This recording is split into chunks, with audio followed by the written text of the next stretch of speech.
O më shqipni Një është Kusht ka qit me kry I ke pas qenë s'mo një anë Urat e dheo të t'jërë shpinar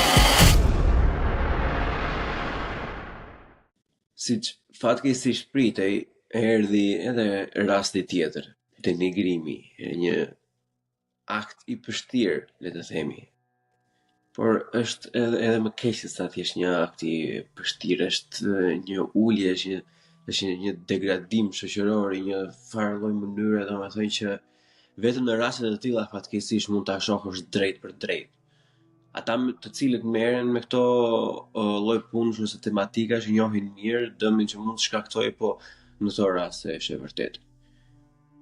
E pra dikush I cili nuk është morr, I cili nuk është llumë shoqëror, që nuk është gangster, që nuk është hajdut, që nuk është dealer droge, dikush që nuk I bie njeriu në qafë, por në atë kohën e tij të lirë, ku një pjesë e mirë e llumxhinjve të mëdhenj I shpenzojnë në për bare, restorante degraduese, pasi kanë lëpirë bythët e patronazhistëve gjatë një sezoni shumë të gjatë dhe shumë të vështirë zgjedhor, djemë të tillë mundohen që sa do pak lek të fitojnë, të lirojnë barën e familjarëve të tyre, të nxjerrin ai lek të vogël në mënyrë të tillë që këta të bëjnë një jetë sa më të mirë për veten e tyre. Edhe pikërisht këta persona që nuk I bie njeriu në qafë, këta persona janë ata që le të themi shqip fare e han në fund. Këta persona janë ata që gjithmonë marrin topën më të shkurtër të gjithë gjës. Unë nuk e di se në çfarë lloj shoqërie ne jemi shndërruar apo kemi qenë kështu gjithkohës, edhe mbasi unë thjesht kam qenë shumë shiko.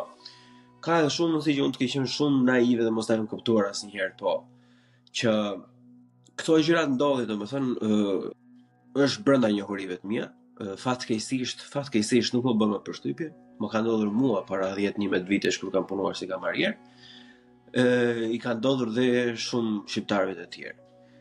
Por atëherë ishte viti 2012-2013, jemi 2025 në sot, prisja të kishte ndryshuar diçka që nga bërë më sakt më keq. Pas ka ndryshuar për keq.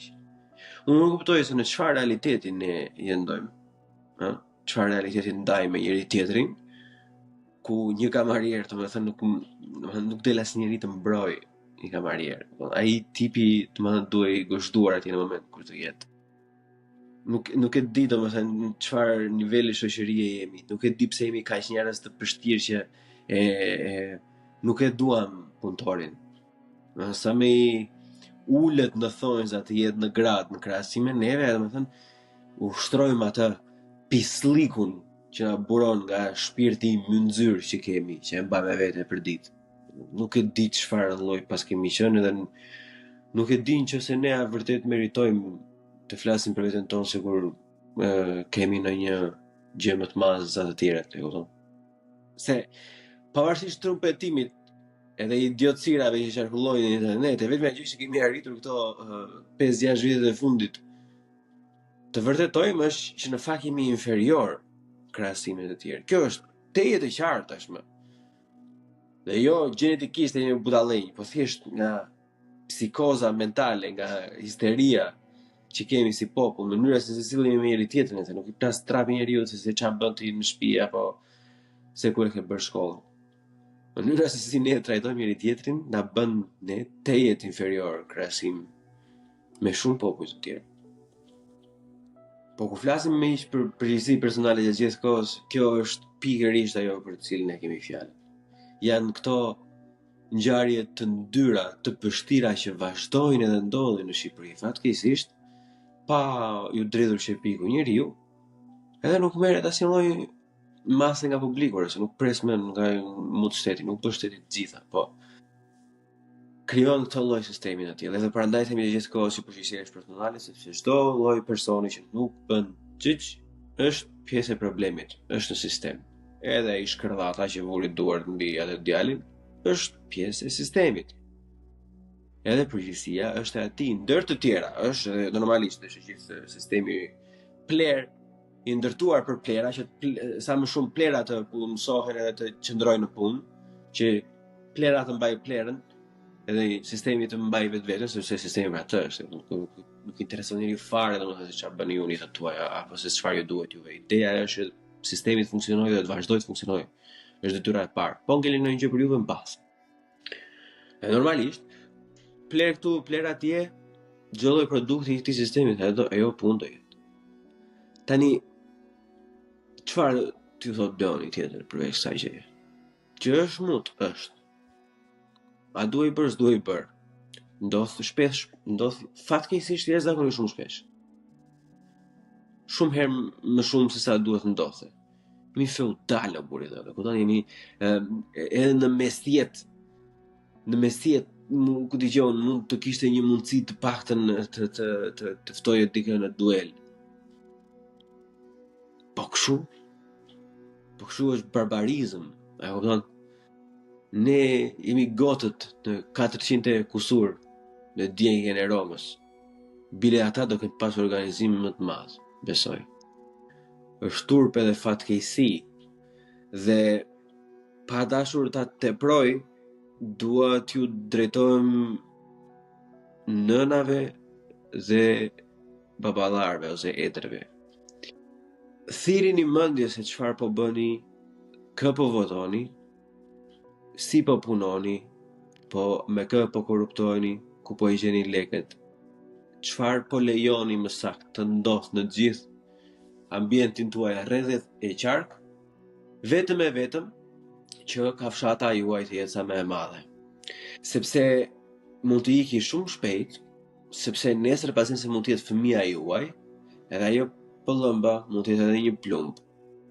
Në qoftë se personi në fjalë mund të ishte i droguar, apo në influencën e alkoolit, apo ku dëgjon, pak rëndësika ose thjesht debil e kriminal nga natyra, mund ta kishte qelluar. Edhe nuk është shaka fare sepse ka ndodhur përpara, edhe mund ndodhi prap. Jetojmë në një cirk real, miq.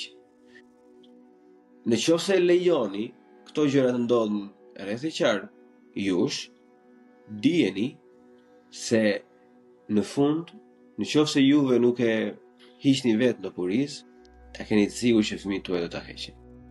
Sepse kjo botë ka një sistem jashtëzakonisht shumë të mirë ku secili i paguan borxhet dhe kostot e veta në një mënyrë apo në një tjetër. Duke ju lutur të gjithë ti thrasti mendjes ti kolektiv dhe të dënojmë publikisht, por edhe personalisht në jetën tonë private dhe të përditshme dhunën, kriminalët, psikopetrit, është gjë më idiote dhunë. Është aq primitive, aq kafshërore, domethënë, ne jetojmë në vitin 2025, ka qindra mënyra për t'i zgjidhur të tilla probleme në mënyrë shoqërore, duke në këtë rast duke folur me menaxher apo ku dëgjon diçka tjetër. Po për çdo lloj tjetër nuk ka asnjë lloj arsye pse ne duhet të glorifikojmë dhunën. Është ignorancë, pa dituri e pastër, është kancer i shoqërisë, është diçka që do vrasë shoqërinë afatgjat. Këta persona do ikin, edhe ky djali që ishte kamarier ik plak, zhduku nga ai vend. Sepse ai vend shkërdhat ty kur mundohesh që të bësh një punë të vogël, që ti mos jesh parazit si shumë të tjerë, të ndëshkon. Kështu që valixhe llaj një orën përpara. Edhe të gjithë të tjerët, sepse nëse nuk arrihet një kompromis nga të gjithë ata që kanë mend në kokë, të rinj, të vjetër, pleq, gra, vajza, Leila, Jeshil, ikni pastaj. Thjesht ikni avullon. Nëse nuk ka një konsensus që do rregullohemi o s'ka, zhduku vllai. Kaq e thjesht është, nuk ka nevojë fare, domethënë që ta vrisni mendin, thjesht. Mini. Jemi ditë reo. Te atëherë, le të shpresojmë që diçka të ndryshoj. Gjithë mirat. Buçim në bu, CHI. Bu, CHI podcast.